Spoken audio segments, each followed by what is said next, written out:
A lot of us think that no suffering and failure are the end all be all, and it kind of like takes over our minds and our lives. And in the failure, in pain and suffering is where you can actually find success. Like, you just have to figure out how to push through that and understand that there's something better. You just have to go through this situation that's going to make you stronger. Right. It's going to make you understand that you can't make those same mistakes again if you want to succeed in this space or in this opportunity or this activity. Because people see the building, people see the team, and they think, our community, when they see big, flashy, they say automatically, "Ahí están los ricos," and they don't understand that with this comes risk. With this comes a lot of sacrifice. With this comes less pay. Whoa, dedication. What? No way, right? Yeah. A lot of discipline, a lot of dedication, a lot more work than we were doing before for a lot less change, in our pockets at least, right? Because now we're feeding other families, we're growing the team, we're investing a ton in them, and the return isn't quite there yet. We know it's coming, but a lot of folks just don't understand that dynamic of investments. When you're investing, you can't bleed the business. You have to keep cash in that business, so you have to maybe live off your salary or less, right? And in that pivot, in those moments, that's when you really understand the sacrifice it takes to really be a business owner, the sacrifice your family has to make, and the sacrifices everybody that's going in this journey with you have to take too.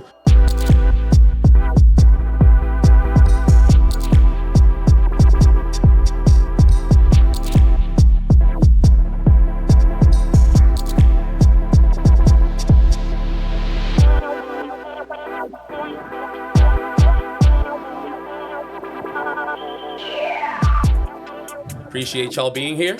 Yes. Welcome to another episode of JBS's One Step Beyond Failure. I love it. Nice. I love it. I've watched a couple of the episodes already. It's amazing what you guys are doing. I appreciate that, in case Mike doesn't know what that is. And first of all, sorry, we have a couple amazing guests. I know if you're familiar of how things are in the area, if you're local, folks in the real estate world, these two folks. So Thank you. I'm really honored to have you guys here. If you could just kind of tell us your name, your little background, what you do, and we'll get started.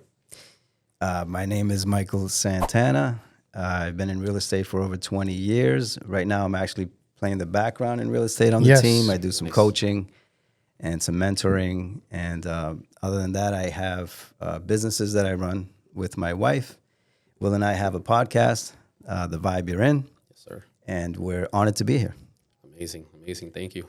Will Molina, realtor, part of the Olivares Molina team. I've been in real estate for over 18 years. It's been amazing for me. It's a journey that I enjoy. I love serving others, love serving people that want to progress in their real estate venture.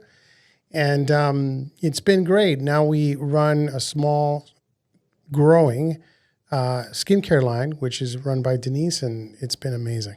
Amazing. See, I think I kind of heard about the skincare line. Yeah. I may be hearing it for the look at second our time. skins. I mean, we're glowing. Well, don't go by mine right now. I just came from a construction site, and I had pink insulation all over me, so it adds to the paint. 100% don't check mine out. Right? Do not zoom in on my face. We'll make a suggestion as far as how to keep your skin. Yeah. I swear on the black soap, it's amazing. There you go. I heard that, I think on one of the latest episodes, maybe 100 or 101, where you guys were plugging the product, and you both love the black soap. The black soap, man, it's where it's at. What is this black soap they're talking about?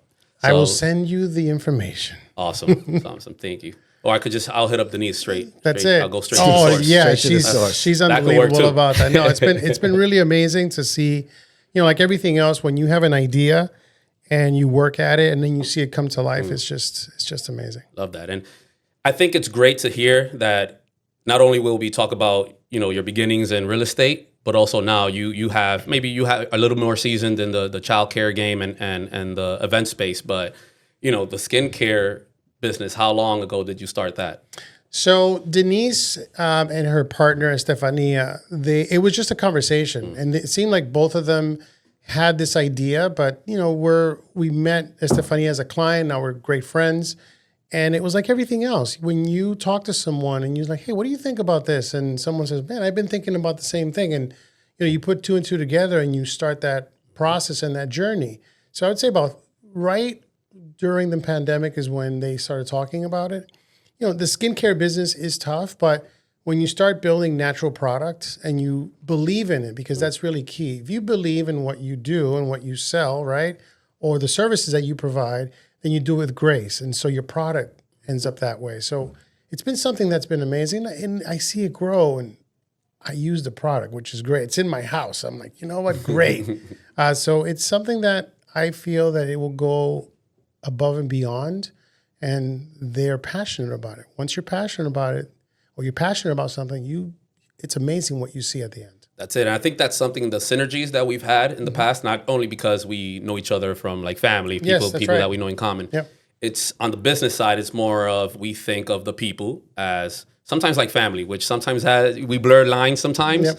but we really do think that if we do right by them, the money rolls back around, right? A lot of folks think money first and push out products and push all these different things that sometimes the client doesn't need, but you need to make ends meet, and you just want to push that on folks. And Sure. when you think about it, the flip side, on the other side, you say, listen, I'm about service, I'm about the people. I want to make sure that they're enriched when they come out of this, this meeting. I don't want to put them in a house that they can't afford. I don't want to put them Absolutely. in a house that is not a great house for them to grow their growing families. The referrals come in. Yep. People come back. When people need to sell their home, now they're going to you. For us, it's the stories. Yeah, It's really the yeah, stories. 100%. People tell their story and their experiences of what it was like. And so how do you gain that referral business in any business, right? Any business that has come here or will come here into this podcast, it's how passionate were you with that interaction? You know, we feel that real estate is a big, big decision, right? It's a lot of money at stake, and you just can't buy a house and return like a pair of pants the next day. So we got to make sure that we know what you want, what you can do, so that we can combine that, and then there's success after that. If there's success and you're happy, the first thing you're going to do is, hey, if you're going to buy a house, you have to call this team. And I think that's the gist of it. And, for successful realtors, that's the blueprint. You have to be entrenched in almost like a family. It's like, hey, you're my family. We're going to work through this together. It's an experience that for people, it's a nervous situation. It's a big, big decision. But if you do it right, it's amazing how much of that comes back to you. Yeah. So, I love that you said stories, because to be honest, one step beyond failure, it's really the story of entrepreneurship. Big, small, mid-sized businesses. It's just telling the folks and that are listening in where you started, what have you done to gain some success, and where do you want to go, right? Because a lot of folks think that, all right, you have all these clients, you have this success, are you happy? And for most entrepreneurs, it's no. It's go, go, go. It's, you just came from a construction site that makes your face look a little pink. That's fine. We've got some skin care. We have this podcast now that we just decided to do on a whim. We're always on the go and always thinking about innovation and new things to do. For you, Mike, what keeps you going, right? In three completely different areas, and now taking a step back and being behind the scenes in real estate. How has that fit, with your new routine and life? Well, with me, first of all, I believe 100% that this is all a video game. And I know everybody's saying it nowadays, but I've been saying it since forever. And I believe that more and more every single day. So how do I play my game? How do I do that? And it's by staying disciplined. So I get up every morning. I make sure that I'm disciplined, that my vision is first, my goals are first. And everything that I do throughout the day has to do with, it lines up with that goal for me. If it doesn't line up with that goal, it's distracting me or it's wasting my time. That's it. And if I see someone else that's in that position being distracted, I say, hey, listen, what is it that you want out of life? What are you doing today? Because a lot of people, if you look at, like right now, like I don't even want to go on social media. I haven't been on social media like I used to in a year. Yeah, wow. But when I go on social media, I see our own friends it's a big divide because they're busy being distracted by what? Politics, religion, and all the things that they told us, the ancients told us. Don't talk politics with your friends. Don't talk religion with your friends. Don't, these are all distractions. That's what it's meant to be. So to answer your question is that the way I stay disciplined is by making sure that my vision is first, because that's the game that I'm personally playing. And part of that vision is what we were talking about earlier, which is service to people. If you're doing what you do best and you love to do, and that vibration that you bring forth to the people that you're serving, it emanates out. And then they say, go, you got to go to Toby. He's a good guy. Yeah. You know, he's a good guy. He's honest. He's gonna get you to where you want to go in the most simplest path, the effortless way. But if we're out, like you're saying, if I know there's a defect in the house and I'm hiding it, I'm not the one that's going to live in the house, but I have to act like I'm the one that's living in that house. Would I want to go in this house and bring my family here, knowing that there's something wrong? So that people notice that stuff. Yeah. And I think experience speaks to a lot. You know, even if you don't have experience, I think just owning your job, owning your business, understanding that you have to get better with time, or get better from the beginning, right? Read. Ask folks that know more than you how to play this game. Because I remember I didn't want to buy my first house. And I called the first person that I thought I could trust and that, you know, would lead me to the right place. And that was Will and Denise. And, Thank you. You know, Good choice. pretty good, right? Not too bad. And, you know, when we're going through these, you know, feelings and going through the motions, my wife is pregnant. It's the pandemic, not a lot of open houses. People are afraid. People are on unemployment, which actually helped for me because I got lucky. Rates went down. You bought when there was less buyers because of the situation we were in. Exactly. It wasn't necessarily that the buyers weren't interested in buying. Yep. It was just that there was a shutdown, right? And it took some time for some businesses and some professions to be considered essential. And here you are, you know, you're in a situation where now there's less people and you had an opportunity, which is great. It's yeah, a good thing. We were able to take advantage of that, right? But the biggest piece was I tend to jump the gun, right? I'm faster to make decisions. My wife is an overthinker. So we're on two extremes. We're working, you know, personal and professional development, That's reading awesome. books and learning how to meet in the middle more. But having both of you in there to kind of keep me off the ledge, push her to the ledge was super helpful. But also understanding, like, you know, when you walk into a basement, as you can see, there's history of flooding here. And I'm like, I saw nothing, bro. This house is beautiful. What are you talking about? I want to sign right now. But someone there that says, like, no, your house will be somewhere down the road. This isn't it. Trust me. And me having that trust in them and saying, like, okay, fine, if you say so. Because to my naked eye, I'm saying, I see nothing. This is not my world. But all I see is a beautiful backyard, a beautiful house, and a house that I could raise this child in. Right. But you pumping the brakes and saying, not so fast, buddy. This is what I do, right? So that was very, very helpful. And we were able to kind of quickly, a week or so later, find that house that was really a good fit for us. That we live in till this we've day. talked about this before. Home is a feeling, right? It's a feeling that comes out of there. I'm not going to be able to captivate that feeling because it's your personal space. But if I could put you in a position as a client to get that feeling while I'm looking for things that you're not going to look at, then I can combine that and, you know, give you a sense, hey, this is what I'm seeing, right? These are the things that you may want to consider, or these are the pitfalls or the situations or the game plan you're going to have financially based on what you're seeing here.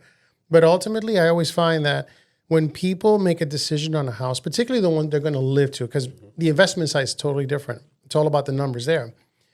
It's a feeling. It's a feeling. It's like there's something that feels right about this place, and it provides the comfort and the tranquility that I'm going to find with my family. And so sometimes that gets blurred when you don't have someone that guides you, right? A guide that says, whoa, wait a minute. What about this roof? There's a leak here. There's this there. Let's think about this for a minute and see what you can and cannot do, because of course it's a financial decision. What can you and your capacity do, because there's going to be some things down the line that may need to be taken care of right away. I'm interested to see what's going to happen with folks that, found services and folks, I call them the real estate or the realtors of the pandemic, that came in just because it was hot and are already, they're not in the business, right?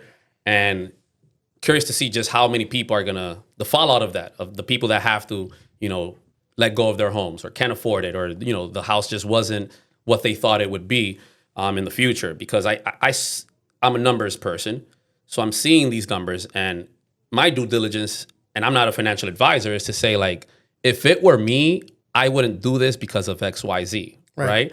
And of course, most folks said, no, it's fine because my realtor told me it's fine. And I'm like, I think you should look at the numbers again.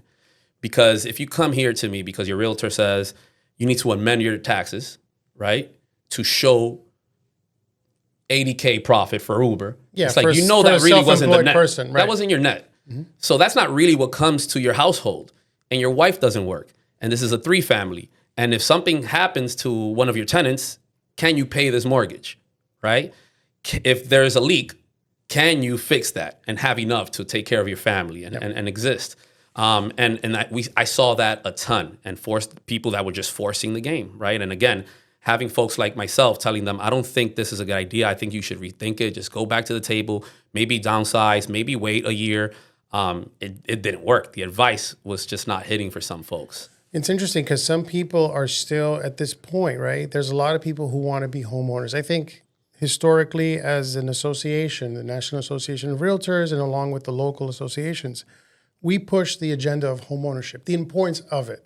We're already here. Everyone wants to own their own home. For sure. Now, the question then becomes, as a savvy person, is it the right time for you? You're going to know when it's the right time, but you also have to think about, well, how much capacity financially do I have? Because I feel like it's right, but can I do it? And I've seen people say, hey, Will, we're going to push this to the side for a minute. This is the plan. And tell me what your plan is. You know, I'm able to save a little more. I'm going to pay down some debt. I'm going to rework some things that's going to help us be able to make that decision. Because when the decision's made is when you're ready. If you're not ready now, it's okay. Don't feel like you have to be pushed, you know, because I think that's the biggest issue. You talk about that people may have gotten themselves into situations that they shouldn't. It's because someone pushed them, right? Because it's an emotional thing. You can easily convince someone to do something when they're emotionally connected to something. And so that's when you pump the brakes as a realtor, right? Or as an advisor in the tax profession, you know, in any of our professions, whether it's attorney, lender. Let's look at this for a minute. If you're not ready now, let's figure out when. Yeah, and it's our duty, our responsibility, right? When you say vision, when you say the discipline that you have, you should always keep those things in mind when you speak to folks, and always lead with the best intent, right? Making sure you're looking out for folks, because again, these are our people. We're from this community. We still live and work in these communities, and sadly, I think it's a lot of folks will be affected in the next few years. You know, hopefully not, right? And we'll see what happens. Yeah, and it's trusting the true professionals, because things go in circles. So when you're telling them, it's not because it's happening now for the first time. It's happened before, you know, and before that, and before that. Yeah. So you got to tell them, again, stories that you've seen and experienced before. This is where you're headed. And then the sad thing is that if you make it easy for somebody to do something that they shouldn't be doing, they're going to take the easy road every single time, depending on their own integrity. But people do that. We remember that the last fallout that we had, which was '08 or whatever.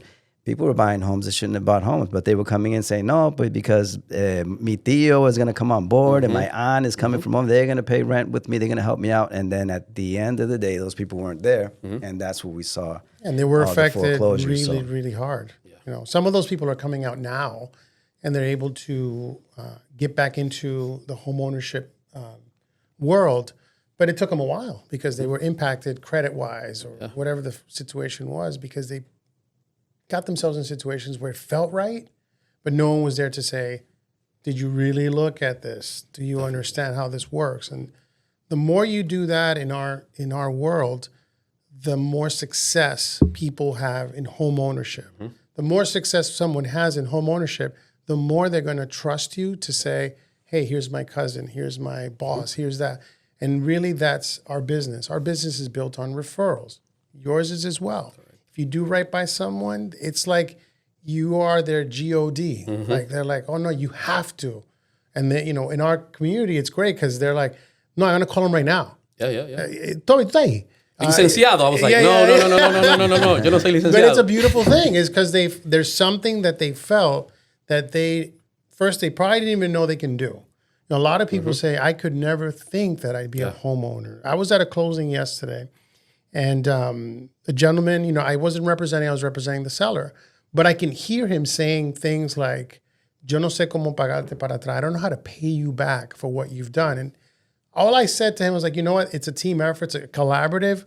I was told you needed a little more time to close. Because you're working with a professional in the lending field that I know and trust and gets the job done, then it's easier for me to say, how much time do you need? Well, we need another month. Okay, let me explain that to the seller. But it's a collaborative. And so that gentleman's story, right, he's always going to remember that. He's like, those people there did what they were supposed to do for me to be able to get this house. And that's what keeps me going. It's the stories. It's the feeling. It's the gratitude that people have when it's all done. You know, and there's papers are signed, keys are given. It's the gratitude that really keeps me going. Because some transactions are tough, but you know what? You deal with it. And those stories are the ones that I wake up every day and say, I know what I do and I love what I do and I'll continue to do it. Yeah, it's beautiful to hear the collaborative spirit and teamwork aspect that you were talking about. It's less evident locally for tax and accounting firms to work together. We try our best to say there is no competition. Beautiful space, Michael, we were just showing you around, great space. We could fit a ton of people in here. I have no want or need to have all of Lawrence, all of the Merrimack Valley in this office. I can't do it physically. I can't. So I'm only one person. So there is no competition, but people feel that. And I think the quicker we get to the point where it's like, no, we need to understand that we need to help each other's clients to do better. Maybe have an association, maybe just at least, have these podcasts together as accountants or tax preparers. I think you're moving a little closer or faster in that area, like collaborating. And I'd like to see that in our space because there's an opportunity there to really weed out the bad offices that are doing things that at the end, maybe you refer someone to me because their taxes are done incorrectly and I have to fix that and it's going to cost them even more money and heartache and maybe cost them a house because it's going to take too long to process those returns and blah, blah, blah. So it's nice to hear that collaborative spirit because here, we have the mantra of one team, one dream. That's awesome. Right? If we, the sales folks usually are, historically at JBS, we were put up on an altar because, Alex and I were the salespeople. So we put ourselves on an altar and we're like, nothing can be done without us. Right. And that's not the reality because I'm not sending out these returns. Annie sends out, and Annie and her compliance team send out returns. They're the ones that catch things that I might not have caught in the heat of the moment. It's right. a team effort. And it's a team effort. Right. We back office usually gets a bad rap because they don't bring in revenue, but you can see that mark in payroll every month. But you cannot scale and grow without that, right? So, pivoting now to Michael and his business, when you started, you and your wife started the childcare and the event space business, how did that come about? Was it from need? Was it because, there was an opportunity just to purchase this business? Well, I'll give you the short story. We owned a brokerage, a real estate brokerage, and my wife went and I said she went by herself. My wife got pregnant, and how dare she? She went by herself. How dare she? She went and got pregnant. Michael, how'd you figure that out? And then when she was out on leave, she decided that she wasn't going to come back to real estate. So the problem with that was that she was not only the top producer in the office, she was also the admin. She was wearing all the hats. What a pivot. So it was going to be a blow. So I was like, all right, so how is this going to happen? And we support each other 100%. So I said, whatever it is that you want to do, we'll make that happen. And I trust God takes care of us no matter what. And she decided that she wanted to open up a child's event space, meaning private parties for children. I said, okay, we've never done that in our lives. But then we ended up getting a space. It took half a year to find one. We finally did open that up. It's Froggy's Party Pad. We ended up with that. That was 2012 into 2013. And that wasn't sustainable at the moment. The prices were very low. Now listen to this. The prices were very low. It was like $180, $160 for a party. And people were still complaining. So that didn't work out. And what we did was we put one room inside that party pad, and it became a daycare room for daycare. That room expanded and took over the whole space, and it became Froggy's Play School. After that, we reopened the party pad, and that was in Haverhill, Massachusetts. We reopened the party pad in Salem, New Hampshire, and we moved to Salem. We've been there. This is our 8th year. And we opened the party pad up. This time, it was much better. The parties are 10 times what we used to charge. Nobody's complaining, right? So it's all about who you're attracting as a client. That's very important to understand. After that, we expanded on the daycare space, learned more about that, learned more about the venue space. The party pad turned into the enchantment room in the back, from there, we ended up taking downstairs this is where the old, what is it? It used to be there, the furniture store? world. Yeah. Yep. And So then the we have a bike third of shop the building, downstairs. the bike shop left, the flower shop left. So that turned into the enchantment room, which is weddings and baby showers and Beautiful space, yeah. Yeah, and then so we're upstairs with now the white room, the enchantment room is downstairs, and we have the party pad upstairs, and then we have the daycare centers. So that's really where we're at, and it gives us the capability to do everything that we want to do. The podcast, newsletters, focus groups to help people out, because that's really my passion, is to make, to help people. So the same thing, discipline that I have, I want to see other people wake up and say, this is what I want to do with my life, rather than just let life happen. Live your life, because we don't know when our last breath is. So that's impressive. I love that. And there's a few things there that we can kind of break down, but when you mentioned, that she got pregnant on her own, apparently. Virgin birth. Second coming of the Virgin Mary. Thank you. You mentioned that she said, I don't think I want to come back to real estate. And she was wearing a few hats, right? So not only was that a blow to the business, but also, at home, how are we going to bring in this income? And that idea came about. We're talking about different pivots, right? And when one thing didn't work, you didn't quit. You pushed through, right? Because a lot of us think that no suffering and failure are the end all be all, and it kind of like takes over our minds and our lives.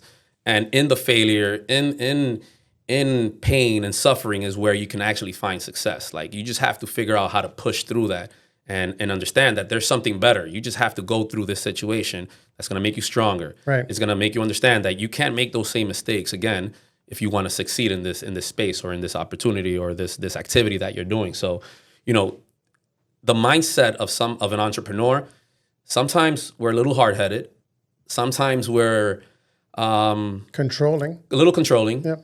Sometimes we are cynics, right? But most times we are dreamers, right? And we understand that, no, we can make this happen. This was just a little hiccup, even if it was a huge hiccup, right? So we kind of have a mindset that's a little bit different than most folks, where some folks will retreat and kind of say, like, this is not for me, and which is a great thing. Another thing that I try to tell folks is, like, it's not for everybody. Owning a business, owning a home, sometimes it's just not for everyone, right? Because if you're not set up for success in those spaces, or if you don't have the mindset of an entrepreneur or a business owner, it can do a lot of damage. It can break homes. It can kind of make you retreat instead of kind of uplifting you. So, you spoke about the different pivots, right? First, she got pregnant. There was a need. There's, kind of like when Viv was pregnant, she said, what if we bought? And I said, absolutely not. We're in the lofts. I'm cool. I don't want to spend money. I don't want to mow the lawn. I don't want to do anything. And then 3 months later, I'm mowing the lawn. Yeah, I know. So, it's you have to pivot when opportunities come up, when frustrations come up, when you have to make a move. And I think that you mentioned 4 or 5 just in that small a message you told us, and I appreciate that, because now, in our biggest moment, quote unquote, because people see the building, people see the team, and they think, our community, when they see big, flashy, they say automatically, "Ahí están los ricos," and they don't understand that with this comes risk, with this comes a lot of sacrifice, with this comes less pay.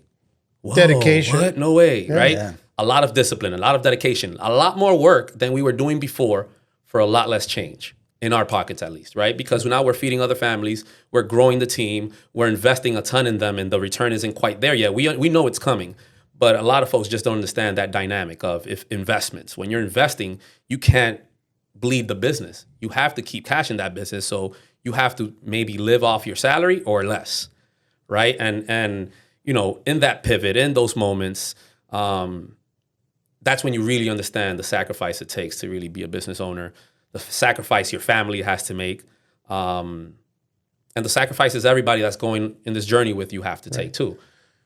I think you have to trust yourself, right? So in Michael's example, which is an example of many entrepreneurs, immediately when his wife said, "Hey, this is what I want to do," there was a trust. And I'm sure deep down inside, Michael's like, what am I doing, right? What am I saying? Because sometimes something comes out and you're not comfortable with it inside. But the fact that that's his wife and he realized, you know what, if that's what she wants to do, I'm going to go full steam ahead, and I'm going to support her however I can. It's the trust, right? And knowing that that person next to you is not going to fail because you're going to give them the ability and the strength for them to be curious of what they want to do. Because entrepreneurship is being curious, right? You're curious about something that's burning inside that you say, there's something that I want to do. I may not get the support from people, and I've got to be able to kind of put this in a box and work at it. But it's the curiosity of like, well, what if? What if I take this chance? What if I let go of this job? What if I do this? And the beauty of it is seeing those visions come to life because it was a lot of work. The fear was in the background saying, hey, you're going to fail, you're going to fail. But you're like, and if I fail, what do? I learn from it and I move on. So it's a beautiful story. And a lot of great people that started their businesses during the shutdown, the stories are amazing because there was a lot of people who knew they wanted to do something. And that was the moment. They're sitting there saying, maybe I should do it now. And they did. And there's a lot of great successes along the way. It's funny. It's funny what the fear of death will do for you, right? That was during the shutdown. And I want to be clear too. What made the decision easy to say, I back my wife 100% and she backs me 100%. That's the beauty of our relationship. And I'm grateful for that 100%. That's awesome. But what made it easier was that she always showed it. So people understand your vision. What are you following? Your gut feeling. It's not that you're going to inventar. You're going to go and do something crazy. Wait. Oh, I want to open up a plátano stand on the corner of Essex. No, I'm not supporting that because I've never seen you have interest in plátanos. She always was interested in parties, and we know it goes way back when we were dating. She wanted to be a DJ, believe it or not. So, even back then, she has a DJ name, which I may not unveil. Yeah. So, I have a music background. So she came when we were dating. She was like, what do I do? How do I get equipment? But I'm like, oh, this is crazy. This girl really wants to do this. So she used to throw parties in her finished basement, right? Yeah. So that helped because I knew that it wasn't a crazy idea. Like this girl's pregnant, maybe it's the hormones. No, this is who she is, and I believed that she could do it. So that belief that I had to back up her belief was important. It wasn't that I just said, oh yeah, go ahead and do what you want. I want to make that clear before anybody goes out and says, hey, they did it, we'll do it too. Yeah, I know. Yeah. That was important. The other part was that we did have a thriving real estate. So even when she left, I trusted that things would be fine. And I would talk to my agents the same way we talk to the team now, which is something you spoke on earlier, which is you're not going to sell every house, all right, in the Merrimack Valley or in southern New Hampshire. Focus on a number that you want to sell this year, and that's your vision that you're going to get up and follow every day until you hit that number. That's how you become a top producer. It's not like I'm going to go out and sell every house and sell everybody that I see. That was important to understand. And so with that going back, back to back, her vision and us already having a vision that we were working on, we combined it and ended up where we are today. So I want everybody to be clear on that because, then people listening like, oh my God, if he did that, then I'm going to go do something. I'm leaving my job tomorrow. I'm doing something crazy. And I'm doing it all. Yes. And the second part of that is what you said also, that don't think that it's all fun and games because when people see you, hey, how are you? No bien como tú. It's not like what they really see on the outside and in the forefront. It's what's going on in the background, and there's always pressure. Always. It's, can you take the pressure? What do you do with that pressure? If you're getting up every single day and you're disciplined and you're focused on your vision, then your trust in your vision is what's going to get you to the next step. If the pressure gets to you and there's any kind of doubt, if there's anything that's taking your mind and your attention off of that vision, that's what's going to make you crack. Right. So the thing that gets you through that point of failure is remembering that it's the last blow that splits the rock. You have to keep going and going and going. Just when you think that you can't, it cracks open and oh my God, now you're next to the next until it happens again. That's where the being hard-headed comes in. It's like, I believe, I'm trusting my vision, I have the discipline. This is just, a little hiccup. Right. And continuing. Which is different from plans and strategies. Your plans and your strategies will change, but your vision does not change. Yep. You just might get sidetracked for a second until you have to go through this lesson 100%. Over here so you can get back on track 100%. To your vision. But your goal doesn't change, your vision does not change. Yeah, and for us, right, we weren't always in the accounting space officially, right? We had a few folks that we would do some QuickBooks Desktop work because they were grandfathered clients. We've been dealing with them forever. They, when they were just doing their individual taxes, they were like, I don't trust anybody else. I need your help with this. Lewis, who has his own firm now, started doing that. I came along and started helping him. Then we did payroll. It was kind of grassroots and only, for necessary clients, right? The Columbia gas explosion, then the pandemic provided this unique opportunity to help people in need now. It wasn't just, we're going to help you because you asked me, and I'm only going to help you out because I'm your friend. It was more of, a lot of our people are not prepared for what's to come or for, the unexpected. And when the Columbia gas explosions, we saw all the bodegas, all the boutiques, all the small businesses suffer and did not get their due justice because they did not have their financials in order. And that provided an opportunity to say, like, we are not just going to be a tax firm. And even from that point, that was 2019, we still really didn't officially, do anything until mid 2020, because then there was another need. And we needed to help folks with EIDL and all these SBA loans and all these different things. And we had to shift the strategy and say, we have to become an accounting and tax firm. And that decision was not based on cash again, right? Because a lot of people drive, that's the driving force, unfortunately, sometimes. What it was a need in the community. And we said, if not us, then who, right? Because a lot of folks won't do it if somebody else tells them to do it. But if somebody from the community, people they've been trusting for 10, 20 years, they'll understand the need for it, because I can talk to you in your terms, right? I can speak your language and tell you, bro, this is why you are not able to open up that second store. This is why the banks, even though you have $500,000 in cash, won't lend you anything to buy your home. Because of this situation. Right? Because of this situation, because you're afraid of paying taxes, because you're afraid of doing these things that, you just didn't know any better, right? No one taught you how to play this game. And I love that you were saying earlier, it's a game, right? I look at it as a game, and you just have to make sure that at the end of it, you don't hear that little noise, do, right?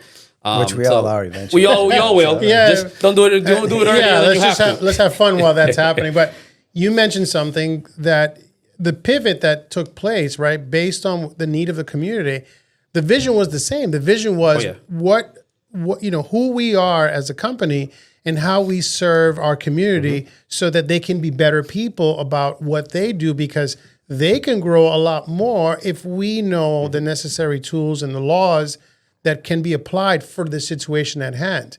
You guys didn't have to do that, but your vision stayed the same. Yep. We are going to serve the community and educate. Yep. And when all these things come, we don't know what the next thing is. You're prepared because your vision is the same. And we weren't fully ready for it, but the vision kept us on course, right? Because, of course, I'm not an accountant. Alex isn't an accountant. Rob studied accounting, but then he left that to study finance. So we started assembling a team. He graduated college with one of his best friends. He's a CPA. His brother-in-law has been doing international taxes for about 15 years. He came onto the team. We have a team then, 2, now 9 in Colombia that does a lot of the data entry and a lot of the, they handle a lot of the data for us. And they're A+ team, right? And it's also understanding, like, I need to get better. Alex needs to get better. We need to hit the books. We need to understand that this is a completely new business now, and we have to stay the course with our mission, but understand that the people that we were in 2005 for him, when I started in 2014, we're not the same people, and we're not going to be the same people in 2025. And how do we scale? How do we get to that point? The first thing was humility. The first thing was looking at the team and saying, who's ready for this ride, and being raw with each other and saying, we're 6 owners, and if we don't have, the same vision, this won't work, right? This is going to end up badly. So let's talk about this, right? We'll cut up all the contracts, and if you want to go on your own way and open up a shop right across the street, we'll do that. But if you're going to say that you want to stay here and it's not true, that's going to show right away. This is going to show right away, and it's going to be a problem. And we don't want that, right? We were family, So that's exactly what we did. We sat on the table and we said, we are not the same, right? Things have shifted. And if we want to continue being the old school JBS, we need to take a vote. The 3 people that are still here are still here. The 3 other folks have their own firms, right? And they're doing well, thankfully. But that vision, that schism in the vision caused some issues for about 6 months. until we said, all right, tax season is over. We can breathe. Instead of just taking vacations, let's talk about what's going to happen next year, because this felt weird. Those are the growth spurts in a business, right? Yeah. We all go through it where there's those challenges. We went through one, Denise and I got to give a big shout out to her, because if it wasn't for her, I wouldn't be where I'm at today. We went through an experience where we were broker owners, right? We were in a partnership where the partnership went a different way. We had a different vision as far as where our business was going and how we were going to excel and be able to serve in a better capacity to the upcoming people that are coming in, buying, the millennials, all these things that were happening with social media and everything that was being communicated. This is where we need to go. And so that was a conflict, right? And eventually, Michael was a broker at the time as well. So we were partners in this small partnership, and we had to make decisions. Michael made a decision. It was a decision that he felt was the right thing for him and his family. Then we came along, and it's been a journey, and no one saw that, right? No one out there sees it. They just see one thing. Oh, these people are doing well, but they don't really understand the ins and outs of what it's like to pivot and realize, you know what, I'm going to have to shift. I know what my vision is. I know what I want to do as a person and as an entrepreneur, but I don't have the backing of the people that I trusted. Yeah. And I've got to make a move now. And it was brutal, but we did. And now 4 years later, we're in a better place and a better space. We have a growing team. We're a team of 8 now. And it's a team of professionals. It's a team of people that support each other. I trust the process. If I'm away, I know I can trust Michael. I can trust Billy. I can trust Rod, Christina, Johnny, who you know very well, who's an amazing guy, my family, and my daughter, who's now licensed. It's a space that I've created, and we've all created. I can't take credit for it. Particularly, I got to give credit to Denise as well, because she's the vision of our business. But it's a space that we've created that I know and trust based on a vision. And so I'm glad that we're there. And, same thing. You said to yourself, hey, guys, this is where it's at. This is what we want to do. If you're not with that, we're good. Like, it wasn't a thing where I'm not going to talk to you anymore. I wish it was like that with what we did, because we thought one way and we quickly realized when the shit hit the fan that it wasn't like that. So it took a lot to get out of it. But we kept the vision. What do? Well, we serve people. We make sure that people are successful when they come to us about real estate. Yeah, that was it was interesting when we had that split too, because first of all, I was never in partnership with anyone before JBS. It happened very quickly. A lot of things happened in 2020. So I bought my house. I purchased stock in JBS. We purchased this building end of 2020. So it was a crazy, crazy year. Those are the good years, when everything happens in 1 year and then you look back and you're like, I survived that? How, Sway? Yeah, it's awesome. And it worked, right? Yeah. And then fast forward a year or two, when now we're having this issues internally of this break in the values and vision, and saying, okay, so do we move JBS back to the small shop and rent this out to a bank, to whatever? And, 3 of us were like, absolutely not. We bought this with the intent to grow and bring more clients in, to now showcase this other side of JBS, the financial or the accounting side. And so absolutely not, right? And then we had the other side that said, I really was wanting to do this to be able to, get my K1, to get a nice income from it. And we were like, you will get that, but it takes time. We have to grow this now. We have to pay some mortgage. We have utilities. We have more employees. Then we could kind of sit back and let the team, do its thing. So it was very interesting. I think now, thankfully, we had 2 rough years, right? Going back to the perception versus the reality. And this past year was our greatest off season ever, right? Tax was always 100% of our business. Now we're at about 60-40 tax and accounting. And Alex and I have never been busier in off season, right? We're talking to clients, we're bringing them in to beat the team, we're onboarding them, we're making sure that they're furnishing books every month, we're sitting down with them and analyzing their books with them. Completely different business. And again, happier than ever. And that K1, we're paying taxes on it, because that's how taxes work when you're an S corp, but we're not seeing that money because we're reinvesting. And, it took some time for us to understand who we were. It's taking a little bit of effort now because we have to rethink our values. We have to rethink our vision again and shift it a bit. We have these 3 big signs in our kitchen that kind of reminds us when we're eating in family and in a group setting that this is who we are. This is the values that we hold, and this is where we want to go. But we have to shift those. So I think for you, visions weren't aligning. You fix that, but there might be another time where the vision has to shift a little bit, or it has to be reworded, or the values have to shift. Because for us, just to kind of tell you where we're at now, we kind of spoke about it on our 2nd or 3rd episode, where we had an episode with someone, they couldn't make it, and we decided let's just sit together in the event space. Those are always the good episodes because they're fun. You're just sitting there, you're talking, and it's not scripted at all. Yeah, it's candid. And we're just having a conversation about how do we feel right now at this moment. And Rob kind of he likes to do this. He kind of bombarded us with this idea of how do you feel about our vision? And the mission I think is fine, but the vision and the values that we have plastered all over our walls and our socials and our website. And we're like, it's who we are. Right. JBS Familia, one team, one dream. And he's like, I think it's time to make a shift. And if I could dive into it with you, let me know how you feel. And his idea of the Familia piece, he feels might have to shift, right, to something else. Maybe just team or JBS crew, because, we're not just family members here anymore, right? I think we're the minority now. Got it. And, we don't have this set in stone or in black and white, but we feel that other people don't feel as if they're part of the team if they're not family, right? And shifting that mindset. And even if you tell people until you're blue in the face, yo, this is the group, this is the crew, you're JBS Familia. It's but Alex is really your family. His wife is really his wife. I'm just a team member that's remote. I can't feel you. I can't see you all the time. It's been interesting. But that's shifting based on the structure that's being created, right?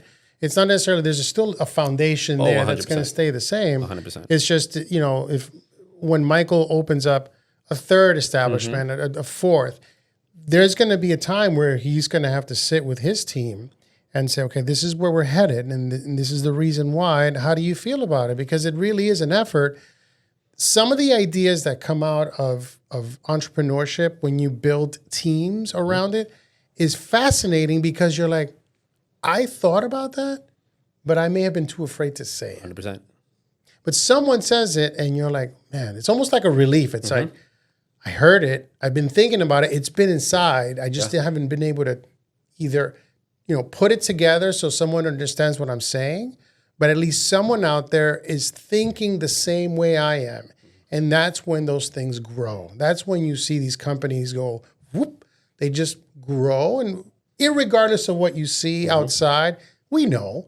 There's this, there's that, there's conflict, there's unity because everyone understands why we're here and where we want to go and what is it going to take.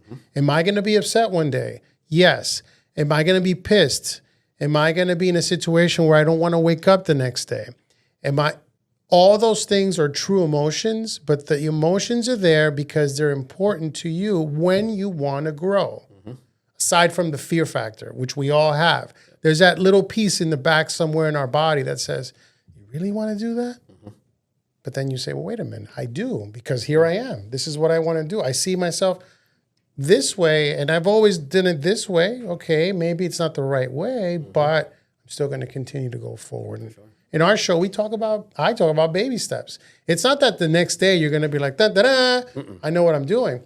It's the curiosity of an entrepreneur, understanding that every day is a different day, and every day is a day of learning. So that your business grows. And making sure that you're taking care of an issue that arises, right? He brought up a point where he's saying, I think this might be an issue. It's not the intent. The intent has always been that we want to feel like we're all included in this thing of ours. It's more of but they have to also see that they're included in this. And just plastering family everywhere might not be the right language, right? So shifting the language, keeping the intent, the sentiment, keeping everything in there, making sure that our EQ levels are fine, like we understand and keep a pulse on people, understanding that we have not only external clients, but we are the internal clients, right? The employees drive from inside out. And just being honest, I think we've been very, very transparent, which a lot of companies aren't always with employees. We show financials, not everything, but we show financials, and we say, this is the state of the company. This is how things are going. These are our frustrations. This is how we feel as partners. What do you think? And we've seen the transition from 2 years to now where people were having the fear of speaking out. We still have that a little bit. And now we see people like just, Well, if you can I was thinking this. if you can shift out of the taboo that's always been the boss is the boss and everyone Right. knows the employees and I can't say a word, if that shifted where you as the leader, right, because we lead with an understanding that we're learning too, and we want other people to grow. So if we give them the power to speak by being transparent, it's amazing the information you get from the people, I wouldn't say under you, the people around you who help you grow as a business, what you learn from them because they're the pulse. They're the people that are there each and every day working, right? Doing what they're supposed to based on your vision, but protecting the brand. Sure. You know, the thing is that with the whole vision, you have to have people on board with your vision, right? Everybody wants to believe in something, right? And there's people that, like all of us in this room, we know how to build businesses because we believe in what we do. But there are some people that don't believe in anything. So if you have someone like that on your team, but it's still an asset, our job is to wake up every single day and say, this is what you're believing in. You know, this thing is bigger than me and it's bigger than you. And so when they come in, they feel like they're building something with you. If they don't feel like they're building it with you, then they're not part of it. So they can care less. Those are the people that want to, it's 5 o'clock, I got to go home. But when someone feels like they're building something, they're not going to look at the time. They're going to be like, how can we get this done? And the most important part to understand, and you said this earlier, is that if people start looking at short term, when is my investment coming back? Like I want to check tomorrow. Those aren't the people we want to be partners with. We have to tell people, listen, this is going to take 10 years. Okay. And if you want to feel better about it, it's going to take 5 years, 7 years. But if you go into it thinking like that, then it gives you that breathing room to say, okay, I have 10 years to make this. It's going to happen regardless. If people think it's overnight successes are overnight, they're not. They take 10 years. So during those 10 years, as you hold on to your vision, it gets shortened. You know, you do things that took 5 years, you do it in 2. Yeah. You know, and that's the magic, the seemingly magic of it. It's not. It's us. We're making it happen by staying on the vision. And that's the other thing. The other thing about visions is what you were talking about earlier, is that the vision is going to keep moving forward as long as someone has their attention on that goal, right? So whether it's one partner or 6 partners, if there's somebody that gets up every single day and says, I believe that this has already happened, right? Everything that's been created is already created. There it is. This is the business that's already done. That's my vision. If on my way from here to that vision to make it a physical reality, I'm on my way there, and someone on the team no longer believes in that vision, they're busy looking over here at something else because maybe they want their check tomorrow or maybe they don't believe that we're going to make it, those people fall off. Yeah. And unfortunately, that's what happens in relationships. It happens with your friends. It happens with your family. It happens with your business. But the business is an entity. It's alive. And as long as someone has their attention on that vision, that thing is going to come to life, whether that person is there or not. Right? It's when all of us say, all right, I don't believe in this thing, that the vision tanks. Yeah. That's where the point of failure is actually the point of failure. Sure. Right. That's where it comes to life. Yeah. Right. I think about our business and our journey as in eras, right? It was the beginning in 2005, Alex, the partnership with his father-in-law, Fajardo. They're the founders of JBS. And then 10 years later, when I came in, that was an era. Louis, when he came in, our Dario, when he was here, our cousin, he opened up his own firm in Haverhill. He's back with us now. And then I came in. We had Fausto, who has his own firm now as well. We had then Rob, and all these different eras. We faced the same exact feelings, the same exact decision making. We didn't do the same thing. We weren't at the same revenue levels or the same profit levels. But you start having these issues at these different points in growth, and you know, from a staffing perspective, or even as a partner now. But when I was an employee, I always felt like this was mine, right? I didn't care what the S Corp K1 said. I didn't care what the profit sharing was. I said, this is my business. I'm going to carry myself like this is mine. It's not just Alex's. I I'm a stakeholder in this. Right. Like if this does well, I do well. My family grows. If this business grow, I grow as a person. If this business has the ability to hire other people, I can learn from those other people. And that attitude really drove the business in a way that, pre-kids and pre-marriage, I was able to work 14, 16, 17 hours, 7 days a week, and really grow with Alex and really stick it out. And we'll be the only ones in the small office in South. And we will do 3,500, 4,000 tax returns and really like hustle, right? And then understanding that, that's not sustainable.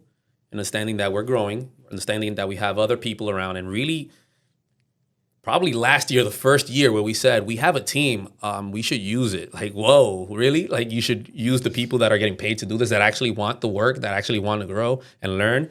And that was the game changer. Because I think after the split with our partners, we had some time where we couldn't really quite figure out the staffing model. We had this building, we have all this space, and we said, all right, we're going to put some people in the middle. They're going to do some data collection, and then we're going to fan out. They're going to go into an office, and it just didn't work, right? We were actually creating a bottleneck. But that was learning your business. And it was learning the business, right? Doing the same thing we tell our clients. It's like, what's not working? Let's look at the financial statements. Let's look at this. Let's look at that. And we weren't doing it for ourselves because we were too busy providing this new service.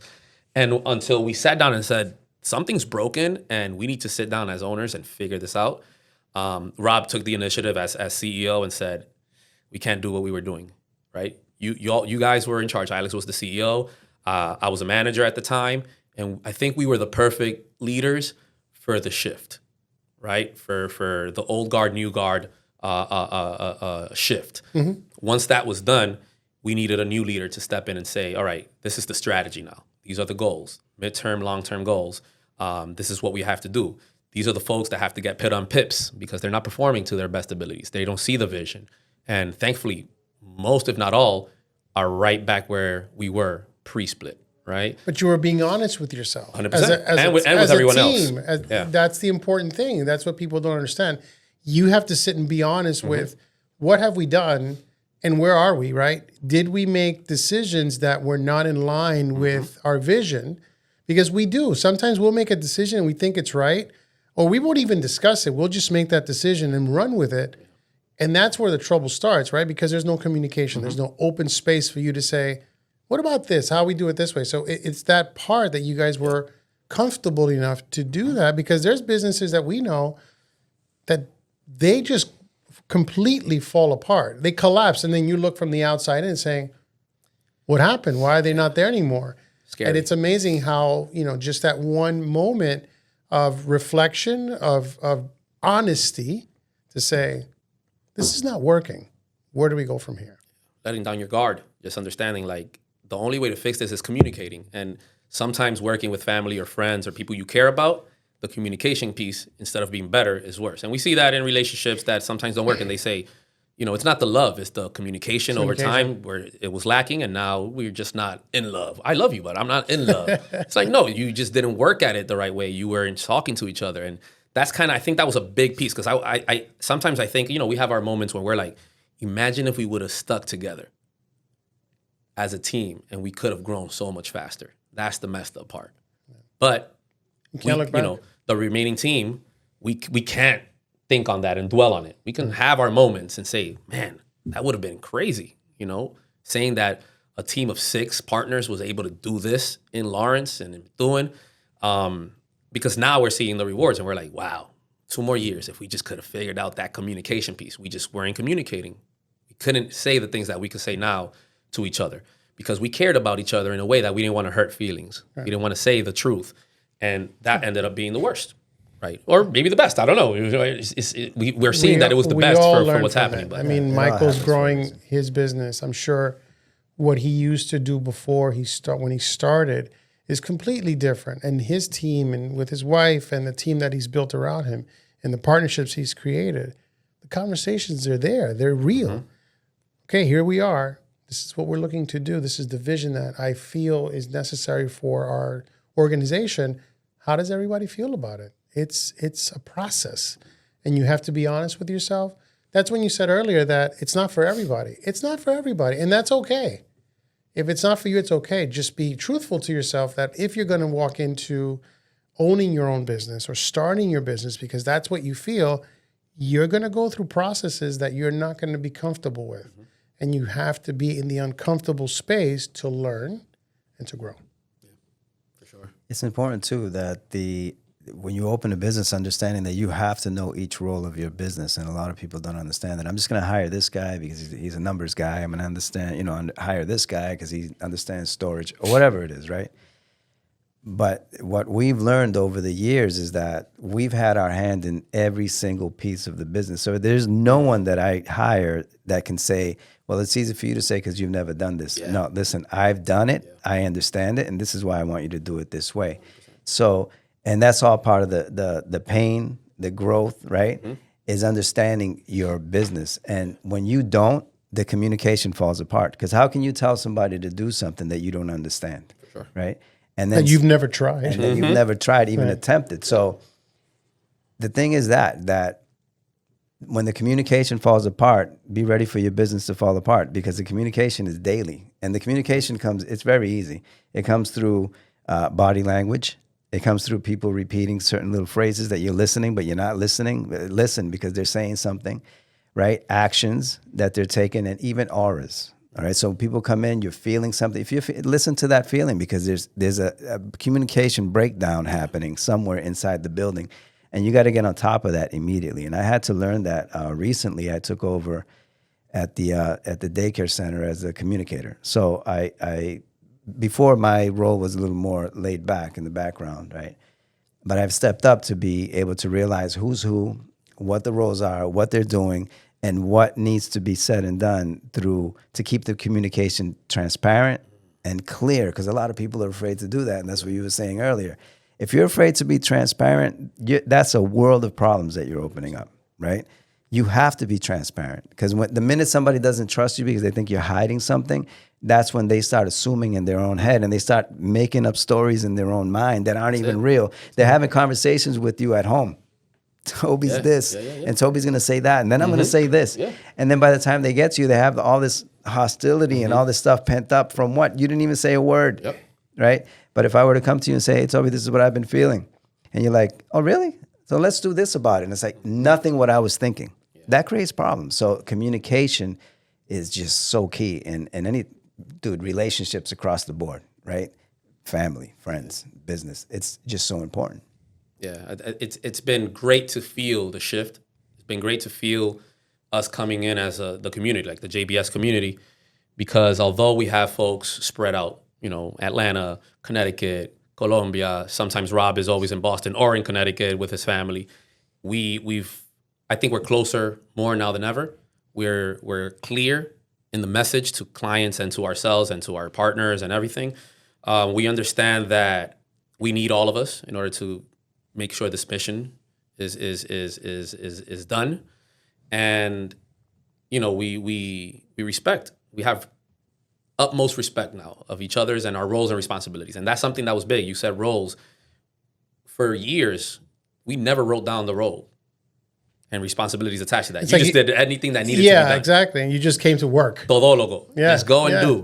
Mm-hmm. And until we started doing that, folks were like, oh. I had no idea that was the expectation. It's like, now, and I'll give you that time to figure that out and step into that role the right way, but you can do it, right? It's just now expected of you to do this consistently and do your job. Sure. And then if you want to do something other than that, on top of that, great, right? And that's what we've been seeing now, where people are going above and beyond their roles and responsibilities, again, like we used to. But it took writing it down. It took really facing those issues head on, and really understanding that we kind of have to get our head out of the business a little bit and work on it, not work in it as much. And that's hard to do when you've done it for 10 years, and in my case, and Alex for 20 years, and understanding that you have to let the team rock. You assembled this team for a reason. And, that's why when Will said this morning, like years past, if you would have said, like, I know you guys are busy around this time of year, do we need to reschedule? I'm like, nah, office is pretty clear. Because now that everyone has that, you wouldn't be able to do this. Oh, no. A couple of years ago. Nope. And I get it. I mean, this is a busy season. It's a busy season for everybody. Yeah. But ultimately, in your field, it is. And I said, hey, maybe you're busy. Maybe something's come up. And the fact that you were like, no, I'm good. I'm good to go. That's a testament to what you're building. And that's, that gives you, it's not that we're taking more time off. It's time to do the things we love, right?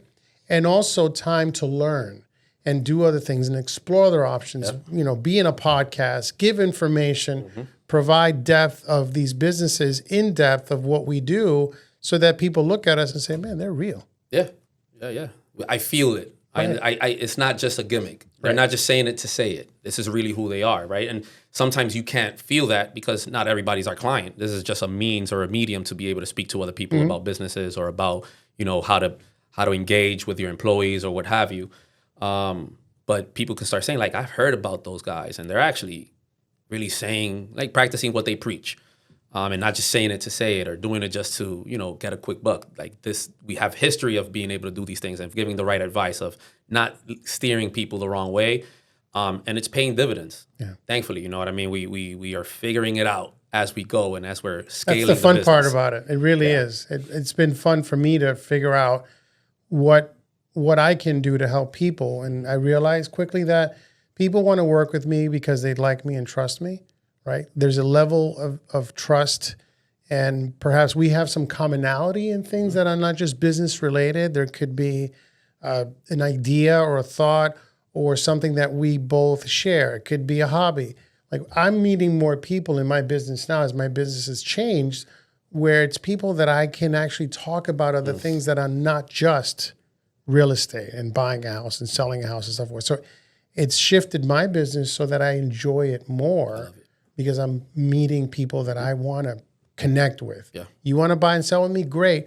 But there's a connection that we have that I enjoy spending my time with you talking about those topics, laughing, whatever, doing something fun and an activity. I think that's the role that we play as humans is how do we balance what we do that we really love, but what about the other things that we really love and how much time do we have time to do it? I think for both, I think I could say that about myself, but I have a feeling that it didn't matter if it was real estate or soaps or or a daycare center or an event space. You are you no matter what. You could have been in a completely different space, and the mission was always going to be, I want to help people. I want to make sure that I get people from point A to point B. Could have been at T-Mobile, or it could have been at the jobs that we're in now, or the businesses that we operate out of now. And that's not always the case. It's rare sometimes, and it's good to see that in our communities and see people of color that are about that life, that are like, yo, I'm not shifting who I am because I've gained some success in these businesses or because people see that or give me some of these accolades or fame or what have you locally. I'm still me. I still want to help you get to be your best self. And, those are the people that truly win because it's not really the dollars that you need money, right? That's another thing that people are like, it's not about the money. It's also about the money. Like, don't get it twisted. We need to make sure that we build something for our families. You work hard, and you should be compensated based on your service. But really, the true value that you get from this is helping folks get to point A, point B, point C, and connecting them to folks like yourselves. So, I really appreciate the conversation. Thank you. I'd like to have y'all back with Rob. Rob couldn't do it today, but have you back where Rob is a numbers person. Yeah. So that day he might want to talk about numbers. If you don't feel comfortable, you tell him these are the numbers I don't want to talk about. But he likes to say so. What do you think? What's a person that starts out makes and starts out? I love the connection with Rob. I remember meeting Rob years ago and saying to myself, this kid's going to be some interesting dude. And he was just his demeanor, his how he tackles topics. It seems like he does a lot of research. And he wants to find things out. He wants to get into the nitty gritty of a conversation or a topic. So I'd be happy to see him. Yeah, he's a cool dude, family man. Yep. He's the CEO of JBS and a partner. He for fun, he likes to read about economics. So that tells you a lot about what his passion is. And what he'd like to do is be a little part of changing the way economics is viewed and how it works in the United States of America, which is a very, very tall ask. So that's his dream. But him educating people on that is by far going to be his best asset. 100%. Because people need it. And talking about support, right? Our wives, we support them, they support us. And us as partners, as his family members, he has some lofty goals that are damn near impossible when you hear it. Like some folks hear it, but for us, we're like, he'd had a moment this weekend where he texted us like, I don't know if this is going to be great, but I'm doing the work. I'm reading a ton. I'm rereading books that I've read years ago. And I'm like, I don't know where this is coming from, these thoughts, but I 100% believe that this is going to bring value to our people, value to the world, and get you to the place and make you happy, truly happy, because that's your dream. So I think that conversation is going to be a dope one just because he's so numbers oriented. Yep. And I think he's going to kind of push y'all a little bit for your respective jobs and gigs. But it'll be a cool one. I'll give a shameless plug to our podcast, The Vibe You're In. Yes, sir. We are not on video yet, but it's The Vibe You're In. You can catch it anywhere, where any podcast is heard. Michael, tell them what the show's all about. The show that we have is all about two guys having conversations that encourage the discipline of purposeful thinking, which is what we've done here today. Right. I want to say that you dropped a gem on your audiences, viewers and listeners, that you were saying the most important thing is that you think you're going to go into a business by yourself, and your affirmation might say, I'm so happy and grateful now that I have this business. No, your affirmation should be that you are building a solid team, because you're going to end up needing one, and you're going to end up needing to know how to lead this team if you want to be successful. I thought that was amazing. And thank you again for allowing us to be here. No, thank you. This is awesome. And we can't wait to sit down with Rob. Yeah, it's gonna be that'll be a fun one. I can't wait to be behind the scenes and doing some edits, maybe cutting things live, but it'll be a fun one. Yeah, hopefully I'll be on yours. I feel like this conversation felt more like your vibe. Maybe you guys just inspired me somehow to just kind of have that conversation that way. We'll have you come on board. Yeah. We have a lot of fun with it. Depends on the night. But we have a good time, and we get into a lot of good conversations. Hopefully, if it's drinking involved, hopefully I won't drink too much, and you won't have to do a lot of cuts. No, that's okay. That's okay. It stays pure. And for someone that says that you're just behind the scenes, I don't believe it, because no, you did really that. You're pretty amazing at so what I'm you're not. doing. I put myself there. Is that the space that you think you are comfortable in? No. I'm very comfortable in front of the camera. The reels that I'm doing are projecting that and showing that, even though I still use a script and all these different things, I come across very natural because I do know the topics. I do care about the message I'm sending out. I've been told forever, you should work in radio, you should do comedy, TV, mostly comedy. That's what people say I should do. Which I think I might do a pop-up. No way. In April after tax Let season. us know. I might do an open mic. I threw it out there just to mess around, but I think people are now like saying like, well, now you have to do it because you told me. Well, it's already out there. It's going to be out in 2 weeks now. We'll assemble your own personal applause. There's an applause section. You're going to have to disperse just so it feels natural. And like loud laughter. Yeah. And that last. I was like, I just said my name, guys. Yeah. And the last trailing applause in the back. Yeah. No, that's awesome. We look forward to that. Yeah. But I appreciate you guys. Thank you for coming. Thank you. Feel free to use the space as your own, right? If you need extra space to kind of hang out and do your thing. If you want to start using this equipment for yourselves as you start messing around with the video podcast stuff, it's just, I love podcasts in general. Yeah. The audio ones I can do when I'm driving, but if I want to watch something, I want to watch something. I like to see people's facial reactions. I like to see, I want to see who you are. Sure. And I think you guys are going to kill it. Thank you. The content is there. We just need the video piece might give you a little extra boost, and people. We'll consider it. We'll probably come here. We just need a tutorial how to use the equipment. Yeah. But I was comfortable in the space. It's just understanding our show and how we, project it and ultimately be able to just do one shot of it. All right, so we'll do this. If I'm gonna be doing comedy, you have to do a video podcast. That's it. April is the timeline for both of us. We'll see how it works. That's easy for us. That's light work. Awesome. All right, y'all. Thank Appreciate you. it. Take care. All right.